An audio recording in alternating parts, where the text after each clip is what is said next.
Here's PBS did a frontline documentary on Al-Qaeda in Yemen. Again, Jeremy, you just got back from there, been doing reporting on it. And here's a reporter pointing to where the American citizen son of Anwar al-Awlaki, a 16-year-old boy who was from Denver, was killed. Take a look. These are the spots where the son of the American preacher, Anwar al-Awlaki, was killed. His son and 8 of his friends were sitting in this place having dinner, and they were targeted by one rocket here, another rocket there. If you see this big circle, targeted them, and then another rocket beyond this area. They say it's an American targeted killing for an American citizen, of course.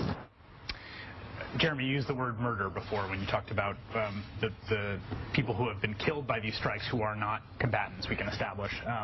And obviously that's a loaded word because it carries certain moral and legal ramifications. Why do you use that word? If someone goes into a shopping mall in pursuit of one of their enemies and opens fire on a crowd of people and guns down a bunch of innocent people in a shopping mall, they've murdered those people.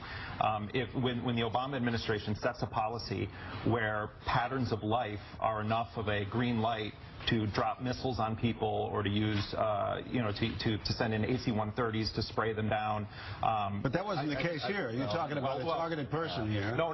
That's not. But if you go to the village of Al-Majla in Yemen, where I was, and you see the unexploded cluster bombs, and you have the list and photographic evidence, as I do, the women and children that represented the vast majority of the deaths in this first strike that Obama authorized on Yemen, those people were murdered by President Obama on his orders because there was believed to be someone from Al-Qaeda in that area. There's only one person that's been identified that had any connection to Al-Qaeda there. And 21 women and 14 children were killed in that strike. And the U.S. tried to cover it up and say it was a Yemeni strike. And we know from the WikiLeaks cables that David Petraeus conspired with the president of Yemen to lie to the world about who did that bombing. It's murder. It's mass murder. When you say we are going to bomb this area because we believe a terrorist is there, and you know that women and children are in the area, the United States has an obligation to not bomb that area if they believe that women and children are there.